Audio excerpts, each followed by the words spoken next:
여러분 안녕하십니까? 뉴스라이브 문을 엽니다. 박원순 시장 사망 이후 이제는 성추행 의혹을 조사하기 위한 움직임이 빨라지고 있습니다. 어제는 국가인권위가 공식 조사에 들어갔고 서울시 역시 민관합동조사단을 자체적으로 구성한다고 밝혔습니다. 하지만 양쪽 모두 수사권과 강제성이 없어서 얼마나 깊이 있는 조사가 이루어질지 또 추가 수사로까지 이어질지는 미지수입니다. 오늘 관련 내용 살펴보겠습니다. 7월 16일 뉴스라이브 지금부터 시작합니다.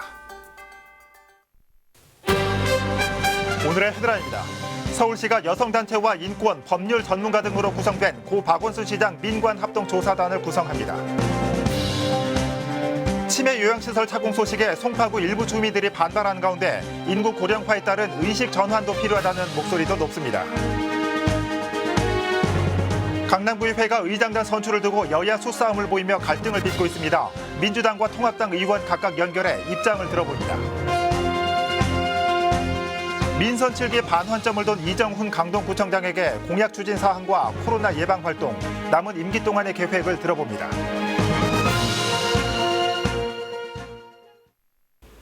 강남구의회가 후반기 의회 의장을 선출하지 못한 채 파행을 거듭하고 있습니다.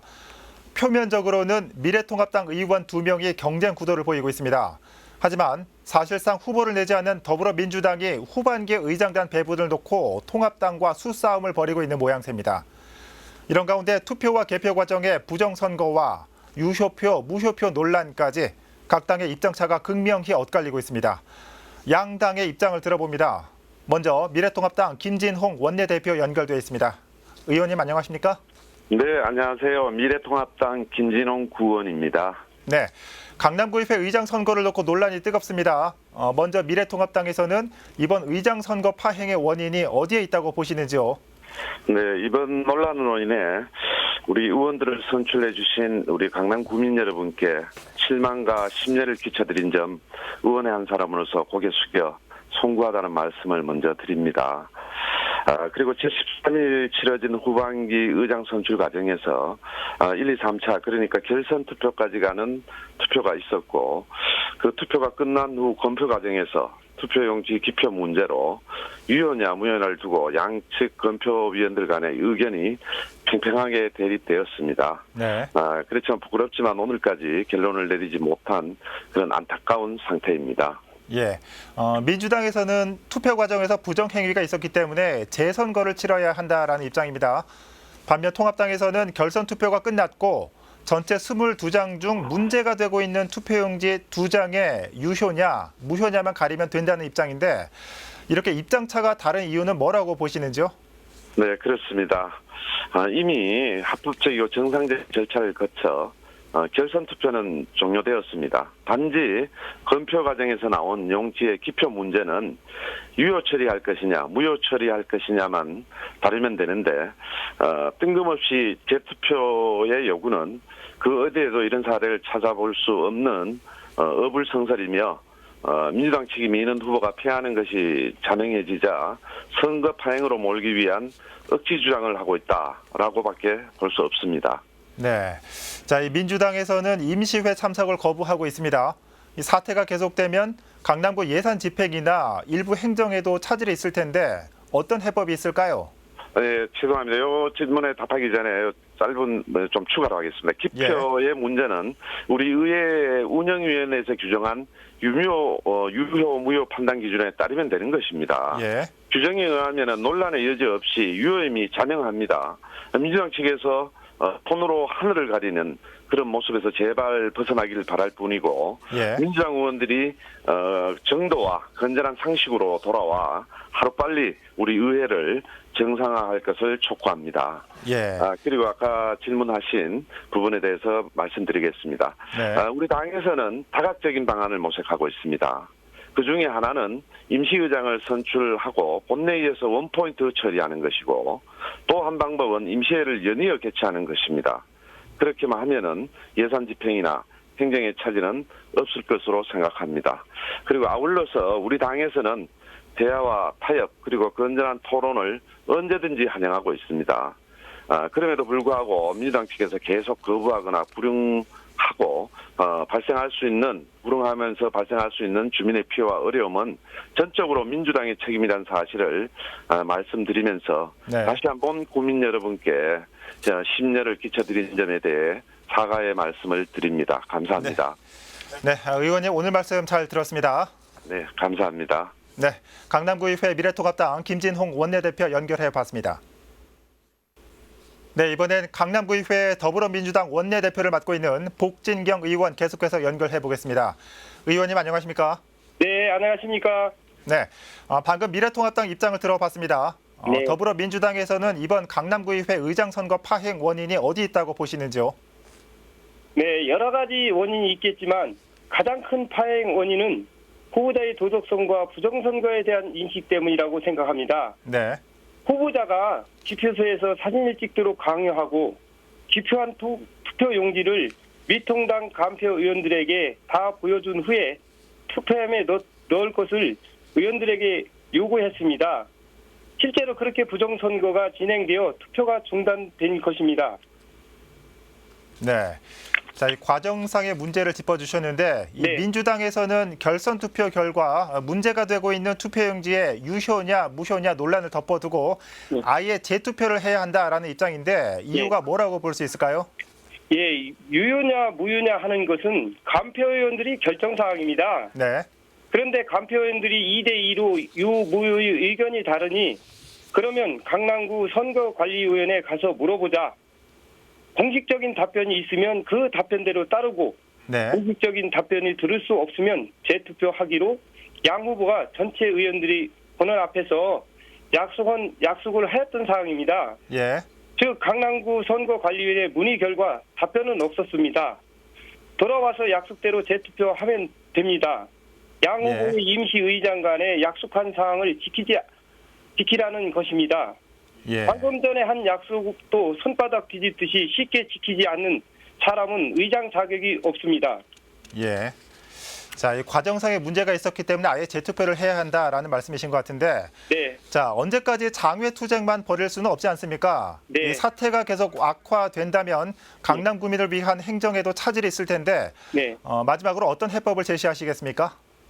예, 하루빨리 의회가 정상화되기를 바라는 마음이 더 큰 쪽은 민주당 입장입니다. 네, 민주당은 의장 후보를 내지 않았습니다.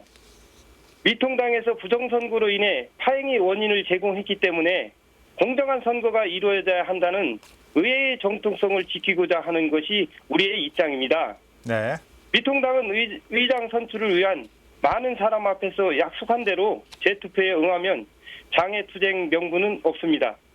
네. 자, 모쪼록 오늘 말씀하신 대로 의정 활동에 차질이 없어야겠습니다. 자, 네. 의원님 오늘 말씀 잘 들었습니다. 네, 고맙습니다. 네, 지금까지 강남구의회 더불어민주당 복진경 원내대표 연결해봤습니다. 민선 7기 후반기를 맞은 자치구청장 만나보는 시간입니다. 오늘은 서울 동남권 지역에서 발전 속도가 유독 눈에 띄는 강동구입니다. 대규모 주택단지와 업무단지 조성 계획으로 서울 성장 동력의 한 축을 담당하는 자치구로 거듭나고 있습니다. 강동구 이정훈 구청장 연결해봅니다. 구청장님 안녕하십니까? 네, 반갑습니다. 예, 강동구청장 이정훈입니다. 네. 자, 먼저 코로나19 얘기해야 할 것 같습니다. 이 코로나 장기화로 경제적, 사회적 어려움이 가중되고 있습니다. 현재 강동구 차원에서는 어떤 대응을 하고 있는지 짚어주시겠습니까? 네, 강동구는 먼저 코로나19 지역사회 확산을 막기 위해서 방역을 최우선에 두는 정책을 마련하고 있습니다. 특히 지역사회 집단 감염을 사전에 차단할 수 있도록 최초로 선별 진료소를 현장에 설치를 했고요. 네. 강동구에서 또 처음 시작한 면 마스크 만들기 운동은 전국적으로 확산이 되었고 대표적인 K 방역의 모범 사례라 할 수가 있습니다. 다만 이제 코로나19 사태가 장기화됨에 따라서 그 주민과의 소통이 최우선인 지방정부 역시 이러한 변화에 맞춰 대응책을 마련해야 하는데요. 네. 우리 구는 언택트 시대에 맞춰서 코로나19에 제동 걸린 사업들을 비대면으로 전환해 시행하고 있습니다. 예. 서울시 자치구 최초로 비대면 진료와 방문간호 서비스를 융합한 치매 원격 정밀 검진을 시작했고 또 수험생과 학부모의 안전을 고려하면서 양질의 맞춤형 진로 진학 정보를 제공하기에 원격 스마트 진로 진학 박람회를 개최하기도 했습니다. 네, 지금 화면에도 나왔지만 이 면 마스크 봉사는 다른 지자체로 이게 확산되는 모범 사례가 되기도 했죠. 자, 그런데 이 구청장 그렇습니다. 출마 선언 당시부터 지금까지 노동 정책에 많은 관심을 가지셨습니다. 2년이 지난 지금 강동구 노동시장에 어떤 변화와 발전이 있다고 생각하시는지요? 네, 노동은 삶의 원천으로 일하는 사람들이 존중받고 눈물을 흘리지 않는 사회를 만들기 위해서 강동구는 지난해 6월 강동구 노동권익센터를 강동구에서 가장 유동인구가 많은 천호동에 개소했습니다. 네. 현재는 노동과 인권, 일자리, 소상공인을 보호하는 종합행정기관으로 전국 최초로 직영으로 또 지방정부 최대 규모로 잘 운영하고 있습니다. 센터 개소 전에는 강동구에서 노동 관련 상담을 받기가 어려웠는데 지금은 어떤 구민들도 다 강동구 노동권익센터를 찾아서 쉽게 법률이라든지 정서, 교육, 고용 등에 대한 모든 것을 다 상담할 수 있는 시스템을 갖추게 되었습니다. 네. 자, 이 강동구는 주택단지와 업무단지 등 이 대규모 개발 사업으로 지역 발전에 중대한 기로를 맡고 있습니다. 안정적인 정책 운영과 이에 따른 인프라 사업이 중요할 것으로 보이는데 이를 구체화하기 위한 계획과 구상은 어떤 게 있을까요? 강동구는 현재 그 지역 발전에 중대한 기로에 서 있습니다. 네. 변화와 성장의 중심에 서 있는데요. 지역 간, 계층 간 차별 없는 강동을 만들기 위해서 균형 있는 개발을 통해서 다양한 정책들을 시도하고 있습니다. 먼저 오랫동안 중심지 역할을 해왔지만 많이 낙후되어 있는 바로 구도심인 천호동 지역에는 강동 구민회관 복합문화체육시설 건립, 강동 50플러스 센터, 청소년 문화의 집, 구립장애인 종합복지관 등 대규모 생활 SOC를 집중적으로 투자하고 있습니다. 또한 턴키공사 확정으로 조기 착공이 가시화된 지하철 9호선 4단계 연장 사업은 물론 지하철 5호선 8호선 연장 사업, 수도권 광역급행철도 GTX-D 유치 성공을 통해 교통 인프라를 획기적으로 개선하고 구민 행복과 직결된 교통복지를 실현하도록 노력하겠습니다. 아울러 최근에 서울시 산업단지 계획심의위원회에서 조건부 가결된 강동 일반 산업단지와 또 31개의 우수 기업의 입주가 확정된 고덕 비즈밸리의 성공적인 조성은 강동의 가치를 한 단계 더 끌어올릴 줄 것입니다. 네. 자, 지난 2년 동안 가장 역점을 두고 추진한 정책, 그리고 가장 자랑스럽게 생각하시는 것이 있다면 어떤 게 있을까요? 저는 이제 교육이라고 생각을 합니다. 교육은 100년 대계라고 합니다. 네. 교육이 모든 정책의 가장 근간이 된다고 생각해서 취임 후에 어떤 사업보다도 역점을 두고 추진을 했습니다.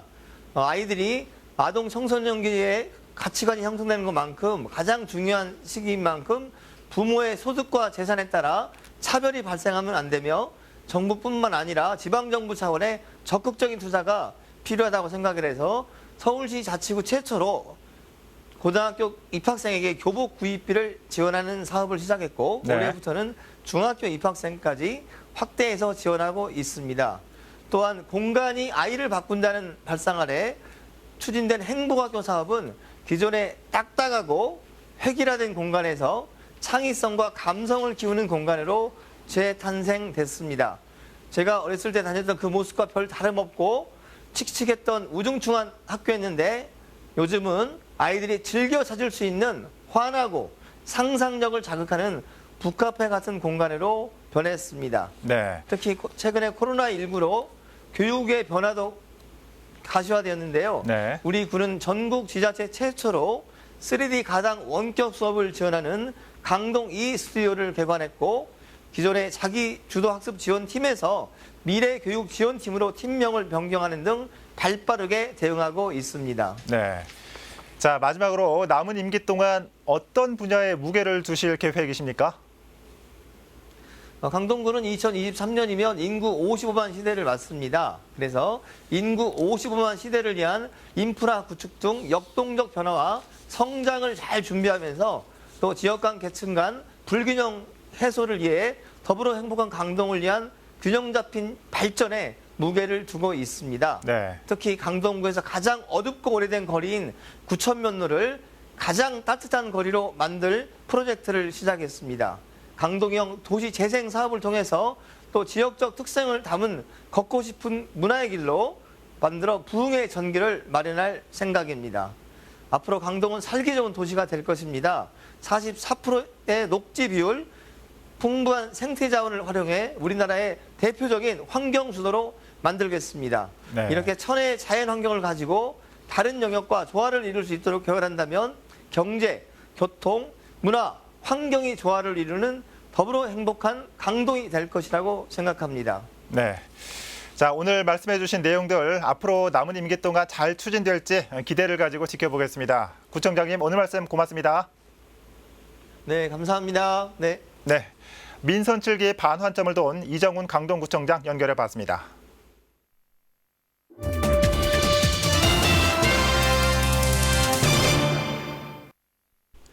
사업 초기부터 주민 반대에 부딪혔던 송파 시립 실버 케어 센터를 두고 최근 또다시 주민들 사이에서 반발이 들끓고 있습니다. 10월 착공된다는 소식이 들리면서 인근 아파트 주민들이 비대위를 꾸리기로 한 겁니다. 보도에 태윤영 기자입니다.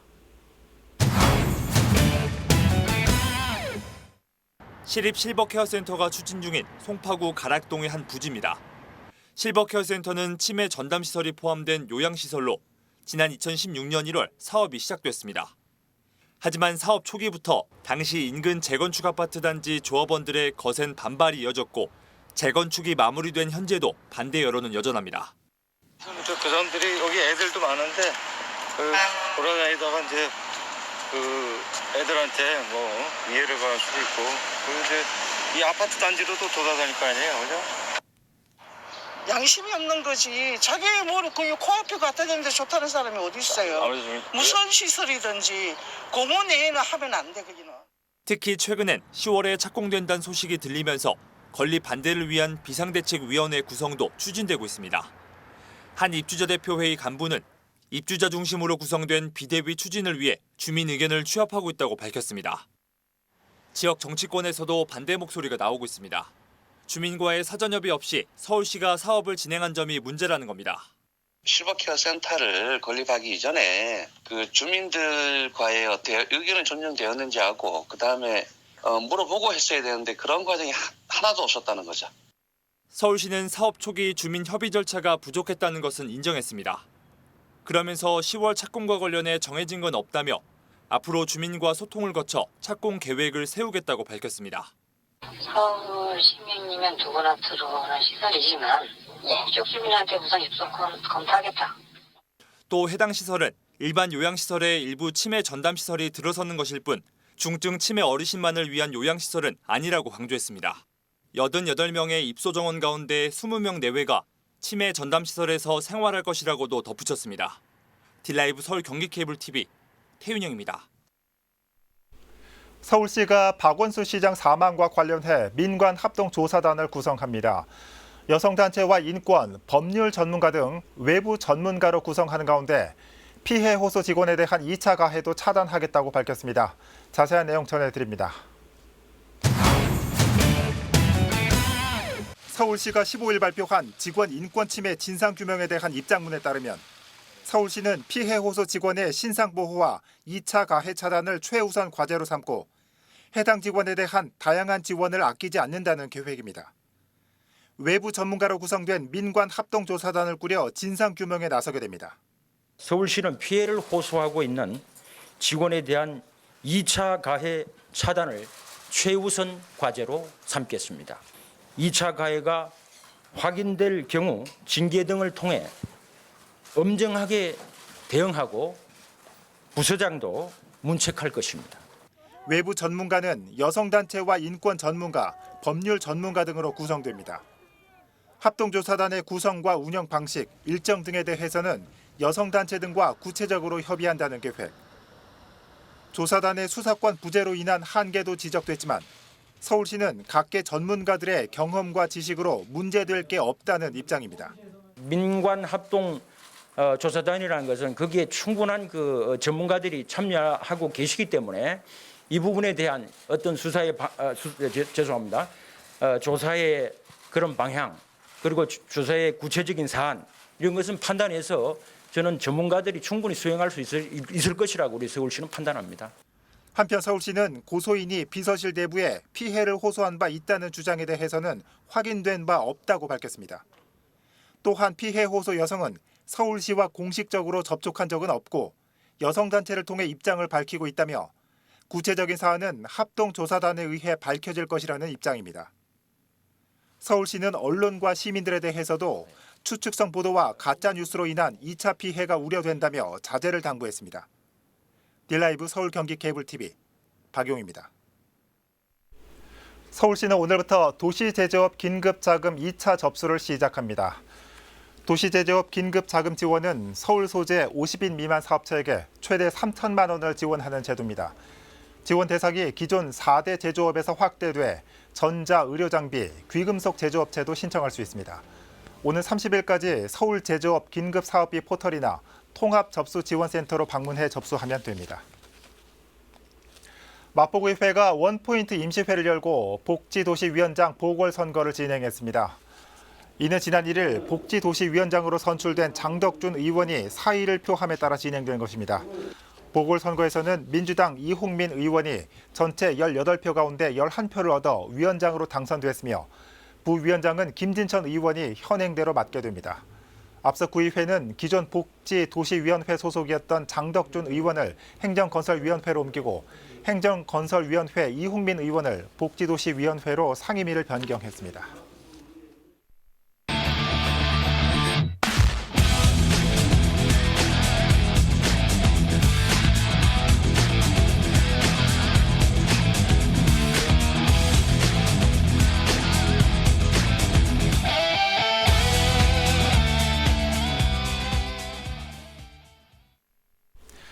초복인 오늘 낮 기온 30도를 넘어가겠습니다.